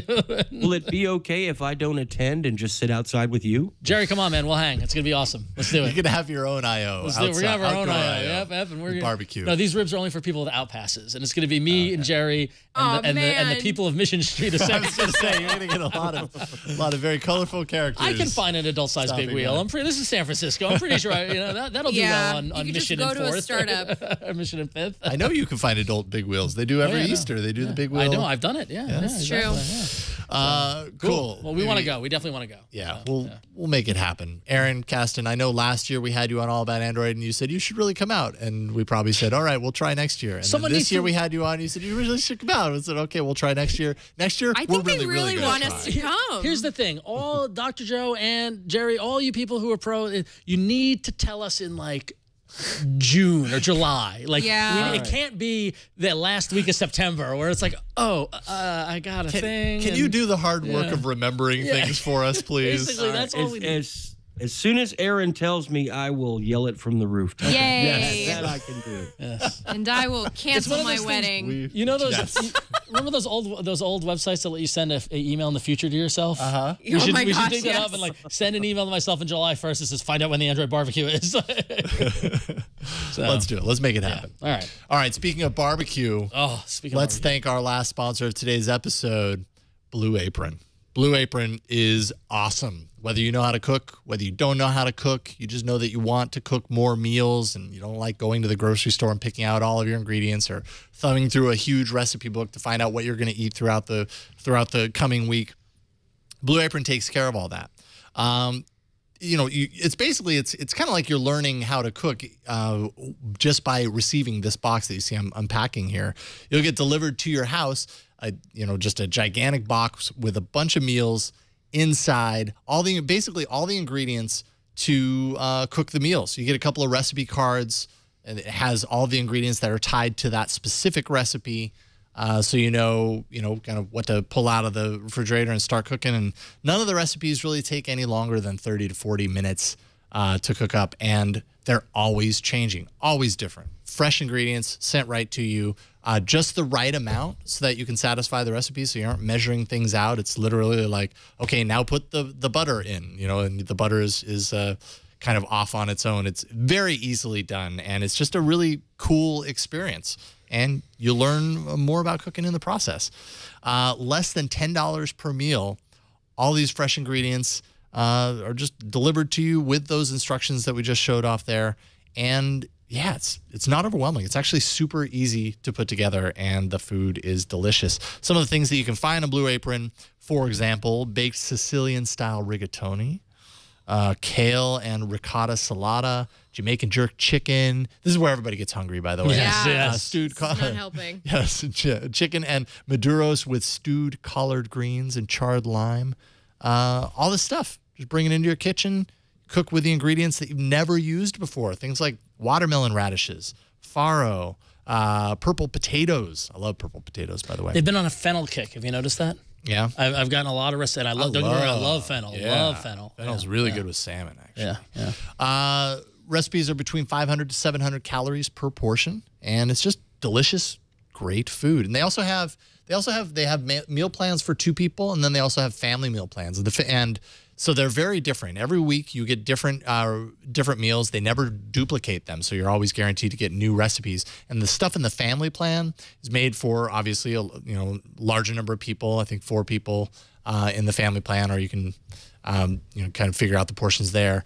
And they make it kind of more palatable for younger tastes as well. So if you have younger kids that maybe don't want to explore a certain style or genre of meal, they make it so that it's food that they're going to want to eat. So right now you can get your first 2 meals free.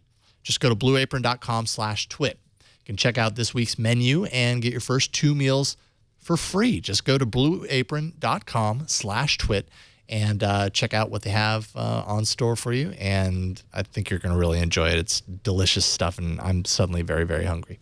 Thank Blue Apron for their support of All About Android and the Twit Network. All right, without further ado, it's time to enter into the arena. So many enter, but only one lives. Android Arena. Speaking of getting grooves back. Oh. Look, did the streak finally come to an end? What happened? I actually haven't seen today's results. Oh, sorry. There's a new streak. There's a new streak, right? You're 2 weeks in a row, I suppose this is 2 weeks in a row. 2 weeks in a row. Not that I'm counting. That was a really good app. I have to thank Marlon, the guy from Trinidad. Marlon is he's the one that gave me the insight on that one. And wow. Yeah, look at that. Dark Echo, 68%. Yep. Fabulous, Motivate Me, 2nd place at 21%, and Square Cash, 3rd place at 12%. FYI, on the Fabulous, so that was a last-minute edition. Don't make excuses. Okay, so I got kind of annoyed with it, and I deleted it from my phone, and I'm pretty sure I got an email from the developer. Yep. Yeah. I got an email from the developer. She, you're embarking on a fabulous self-changing journey. What happened? Oh no, that's a can. That's a retention message. I know. I thought it was. Thought it was clever. That's the thing is that the retention messaging on apps are getting personal now. Like where it's like hey Ron, I'm the CEO of this company. I want to thank you for that. I'm like, oh wow, he sent me an email. And like honestly now I work for a company that has an app and we have retention messaging and it's just like no, it is all. I mean it's personal. Great. It's amazing how well it's done, but it definitely gives that personal touch. It's like wow, it took the time to email they want me. feedback. Yeah. Too many notifications. Yeah. Quit bothering me. I get it. I'm supposed to be organized. Yep. Get off my back. Retention. Remember that word. If you're ever looking for investment for an app, it's all about retention. Be free. Yep.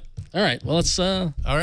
Let's kick it off. Well, that would be you, Flo, because you are the returning loser, as we say. I'm not a loser. I was 2nd place. Well, it's. I mean, you didn't win, so technically, returning loser. You were the full loser. Yeah. But, all right. Well, which camera we got on me today? Camera bingo. So I can show you. Sorry. Bingo. Which camera we're doing today? So my app today is called Hex Lock. It lets you lock individual apps. Oh, cool. So if you've got some nosy people in your house, I hope you're not hiding anything that's going to be like detrimental to a relationship, because that's wrong. But let's say you want to hide something like your file manager. HexLock is awesome because you can hide it from people from going through your stuff. Okay, so it's super easy to use. As soon as I start it up, then I can show you how it works. You just enter a pattern, and you can choose between home apps. Let me bring down the brightness on this guy so you guys can see it a little bit better.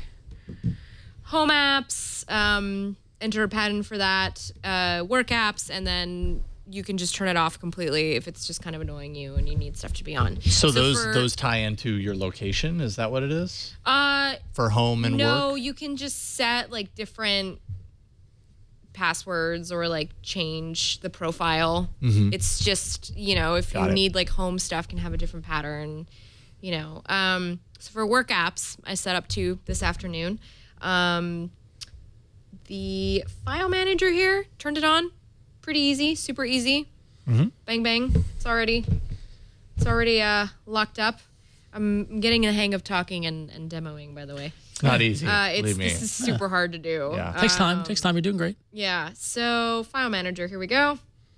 Well, it's unlocked, so I guess it doesn't really work. Well, no. But you probably, I mean, what I did. It's supposed to be locked. But you've unlocked it once in the session since you've had the phone. Oh, that's true. Phone woke up or whatever. So true. That would be my guess, anyways. Maybe. Well, anyway, HexLock, lock your apps. Well, okay. So try so your display is off now. Now turn it back on and try and go to the file manager. See if that maybe does it. Fingerprint. Because I'm thinking if you entered it once and then you go into, you know what I mean? No? What is going on? Oh. This is why I keep losing the operator. Oh. No, but you started strong. I give up. Okay. It's okay. It's okay. Maybe the developer. I still don't know how this freaking app works. It might be that I'm not in work mode right now. Yeah. So, here, let me try one more time. Sorry to take up all your precious time. No, I'm gonna lock the setting. No, this is great. This is. I want to see it work. This is. This is the all about Android real. This is like. There we go. There we go. There it is. Yes. Yeah, It's because I was I'm in Okay. home mode right now. See, there you okay, go. so between 9 and 5, you have to do work apps. There you go. That's good. And I have only had work apps locked up till now because, you know, apparently I don't trust my coworkers or something. I don't trust all of you. Don't worry. But anyway, so now I unlocked it. Great. Now we're in the settings apps. Awesome. Cool. My Lock app on a per works. app basis. HexLock app lock security. Thanks for taking that journey with me, guys. It was. We've all grown. I feel like Yeah. we've all good. onboarded. Yeah. Along with you. I feel close with you guys. HexLock app lock security for free in the Play Store. Ron, you are next. I do. I am next. So this is an app that I've been sitting on for a while, and I'm actually surprised that nobody's actually done it yet. But yet again, in the world of productivity, sometimes you're looking for a really great app that helps you write, and Monospace Writer Beta is that such app. And what really strikes me about this app is that it's a very simple, bare bones writing app that also allows you to export your documents in plain text or Markdown. And am I too bright? Should I adjust my brightness there, Brian? There you go. Well, what's interesting is that in the interface, it's very, very simple. Like you see, it's very plain. You can go either the light mode or you can go to a dark mode. And we're going to stay in dark mode. I think that works a little better here. And you'll notice here that it doesn't have any sort of file storage hierarchy. Rather, what it does is it uses a hashtag that you put at the bottom of your document. So, for example, if I go to this document, it explains how you can organize with hashtags. And at the very bottom of it, you just add the various hashtags, and the ones that you add, it nests them in so that when you go back to your whatchamacallit? Not my notification pane. When you go back to the menu, you can see they're all organized by that. So that makes it a little easier. Here, I didn't put a hashtag at the bottom, so I'm going to do that. And we will see it come up in the listing. But so that's kind of neat. I mean, yay, hashtags, whatever. It's just an organization schema. So you see now here under Android, I've got 2 files there. So here's the show notes. This one I did earlier. What's really interesting about this is that it is designed for a touch interface. So if you're using a tablet or a phone a lot to do writing, sometimes if you need to do any sort of formatting or anything like that, it becomes a huge pain in the butt. So what Monospace Beta lets you do is it allows you to use the same touch interface that we use for copy and paste, but for formatting. So let's say here it says lightweight design. I want to make design bold. All I got to do is tap and hold on the word. It gives me little bubbles, and then it gives me a whole formatting line. And I just do bold, and then it goes away. Nice. Let's say I want to do multiple words, so I can do my thing, and I can pull across, and I make all that italic. I take the little hair off there. So there we go. So that is, if you're a writer, this is a game changer. This is like a touch interface dream. So that's pretty much the thing that had me realize that this is a all-star app. You can interface with Dropbox, and you can store all your files on Dropbox, and they can sync across devices. So for example, this show notes document I started on my phone earlier today, saved it to Dropbox. When I opened this up, I synced it to Dropbox. It just appears immediately like that. You can export it out, and you can choose whether to save it as markdown or plain text. And I'm going to do plain text, and it brings up the typical share stuff. So if you are a writer, if you're on the go, if you're not using a laptop, if you're just on a phone or a tablet, Monospace Beta is the way to go. It's free in the Google Play Store, and yeah, check it out. So cool. Monospace Write Beta, for free. For free. All right, Jerry, I have your app installed, so I'll go ahead and show it off if you want to tell folks all about it. Okay. It's F-Stop Media Gallery, and it's an app that I've used for a while, and then with the 6P, I really don't like Google Photos for local stuff, so I ran right back to it, and it's gotten way better. It's a material design, as you can see. I think that's kind of nice. Make all your apps look the same. There's themes, and you can customize the interface, but most important to me is you can sort things by tags. I can have folders nested up and keep everything in a way that makes sense if I'm looking through a file browser, or I can go into the app and I can, search by tags like family or cars or whatever. As long as I've, added the tag to the photos, I can easily come back and find them. There was another very popular app that kind of got bloaty with some weird software embedded in it that people, I don't want to say any names, but it was Quick Pick. and if you were a user and you're looking for something that I think is better, F-Stop is where to go. It's free in Google Play. You can buy the full version, and it lets you nest your folders deeper. And you can actually browse it through a folder structure like a file manager. You can lock out folders that you don't want scanned at all, or you can take folders and password protect them. And it's just every customization option that I can think of is built in there. And it's a great way to look at the pictures that I keep on my device. Cool. It's got a little slideshow. Oh, the kid photos. That always gets us. Well, there it is. Pretty much what you're going to get on my phone. Yep. Lots of kid photos. Cool. This app would be perfect for you. Yeah, there we go. You could tag them all with kid, and then every photo on your phone. Exactly. Select all, tag kid, done. Perfect. Excellent. It also has a protected folder if you need that. Favorites, ratings. Excellent. Wow, a lot of sorting capability and management. Excellent stuff. That is F-Stop Media Gallery. All right, mine's quick. It's for fans of animated GIFs, I suppose. I don't know. I think it's kind of neat. I feel like it's very interesting. It's Boomerang from Instagram, by the way. I feel like it's very interesting that our attention span keeps paring down and down. Further, yeah. Now we're at a second of looping video. This is where we've come, ladies and gentlemen. All right, what did second you make? What have you made? I haven't really made just 1 second. Actually, hold on. Let me go into F-Stop, made one. and I'll go into my folders. Is it gonna work? Is it gonna loop it when it plays it back? No, I'm just saying no to you. That's what I'm saying.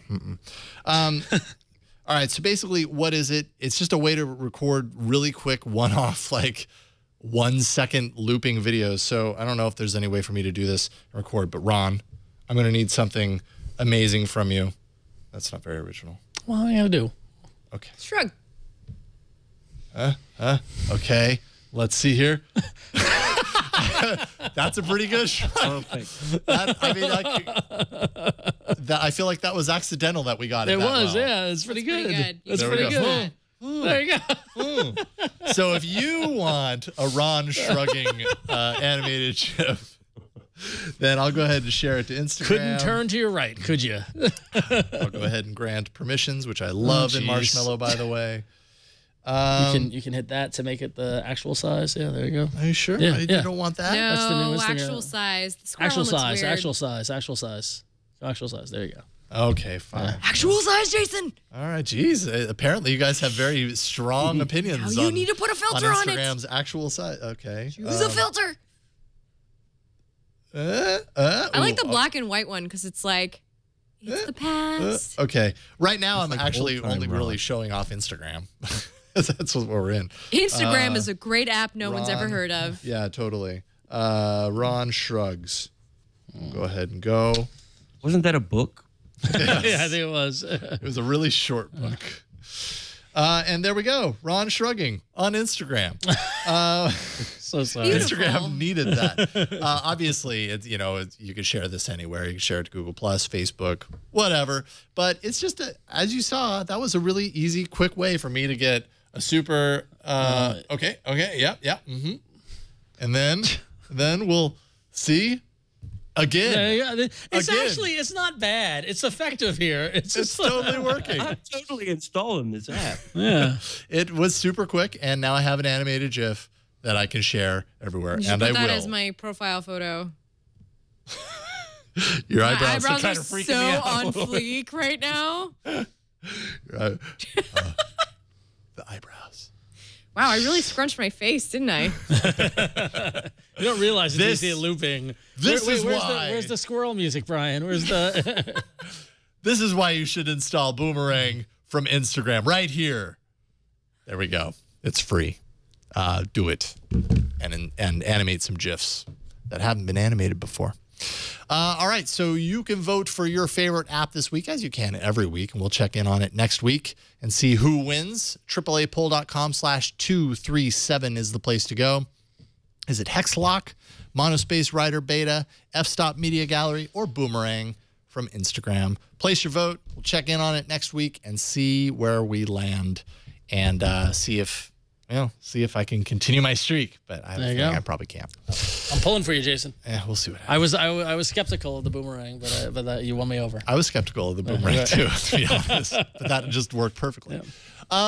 Awesome show, you guys. Yeah, good I times. think we did what we were supposed to do. We talked about we talked Android. about Android. Oh, we talked all about it, in fact. All about it. Through and through. Yeah, we couldn't have done it without Jerry, though. Jerry's the best. So, yeah. You did say we couldn't have done it. Couldn't have done it without Okay, Jerry. good. Yeah, couldn't have done it without Jerry. Okay, no, I would have been right either way, but I loved being here. Jerry, yes, it's always a pleasure to have you on. We got to get you back here soon. So you released the thing that I have to imagine you spend a lot of time thinking and writing about over the past week. Any hints on what you're working on now? What we can look forward to? I'm probably going to be working a little bit more with this 6P. There's a lot more I want to say. Yeah. I want to explain some of the features a little bit more in depth, and this is how things work, that kind of stuff. I enjoy doing that kind of stuff, and I like to think that it helps people. Absolutely. Well, you can always follow Jerry on Google+. Just search for Jerry Hildenbrand, or all of your writing is on AndroidCentral.com. Yep. I know I read all of it. I know Flo, you were saying you've been reading his. I've been reading articles. Jerry for so long. Yeah. I'm a fan of yours, Jerry. One of the For best. a very long time.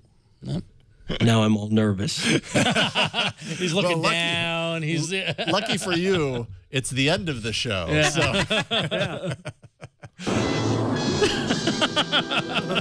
Just don't do the eyebrow thing. Don't do the eyebrow thing. Okay, there we go. Jerry, I'll send you the eyebrow thing just so that you can have it.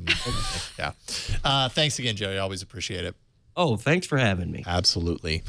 Flo, same kind of goes for you. You've had a couple of big reviews that you've published, and I have to imagine the train just keeps rolling. What else are you working on? Snowpiercer, that movie? That train just kept going and going around the world. Yep. It's my life right now. Is I don't know it that that movie. cold as well too? It's or? super cold, Yep. and what's his what's his face? Chris, what's his Not Pine.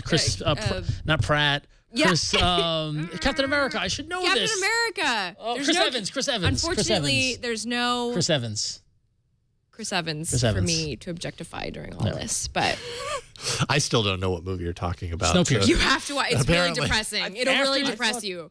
But it's really a good. really It's great really movie. good, And then read the graphic novel afterwards. Yeah. Okay. Until today, I thought I was the only person who had ever watched that movie. It's such a good movie. Look at this. It's yeah. Flo and Jerry coming together. We do like Cerebral Fridays every Friday at our house. We just. Is it still on Netflix?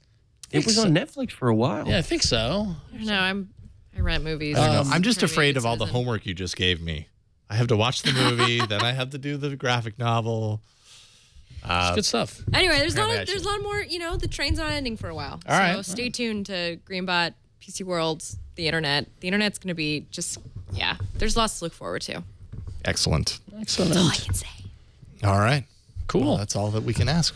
So you can, What about you, Ron? You can go to about.me/RonXO where you can find all the links to my social media stuff, and you can see me annoying everybody by rooting for the Mets tirelessly until the end of this World Series. You got this, Ron. I know. I hope so.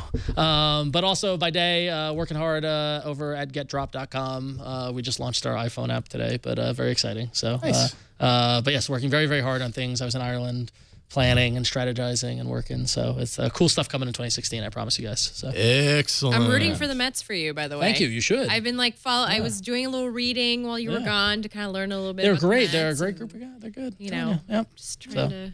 Now I get some of the jokes. Yeah. See, there you go. As a Nats fan, I hope your Mets win. Because, you know, the Nats were never going to win after that fiasco. Oh, yeah, no, yeah. Go Mets. Yeah. Thank you. Let's do it.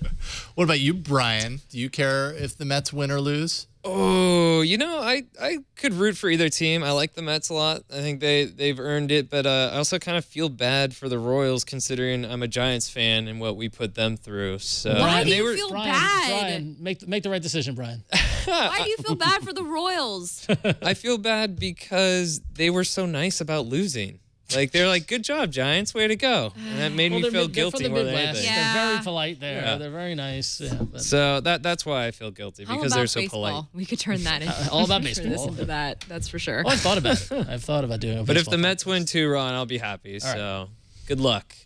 But I do a how-to show with Padre every Thursday at 11 o'clock. You can tune into that. And for any of you MotoGP fans out there, you can follow me on Twitter at cranky_hippo. I know there's a couple of Android viewers who messaged me on Twitter and were surprised to find out that I liked motorcycles. But motorcycles. I was thinking Motorola. I thought he was making another name. I was like, oh, cool. The Google Play edition. Huawei makes that, Brian.